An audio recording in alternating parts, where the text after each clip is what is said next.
இப்பவே எல்லார்கிட்டயும் சொல்ல போறேன். பாரு, இத பத்தி யார்கிட்டயும் சொல்லக்கூடாது. நான் சொல்லதான் போறேன். மத்தவங்க எப்படி போனா நமக்கு என்ன? நம்ம உயிர் தான் நமக்கு முக்கியம். நீங்க என்ன சொன்னீங்கப்பா?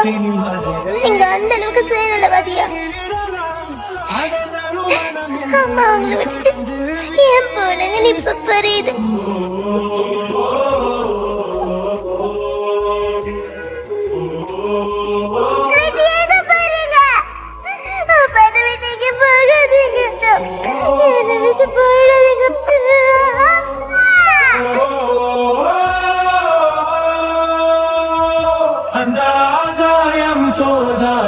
பறவையும் நதி கண்ணாடி பார்த்து மனம் இறைந்தருகின்றது. கடலால் வீராடல் எருந்தில் நிலவின் வேறாடும் பதி துடி தீர்க்கும்.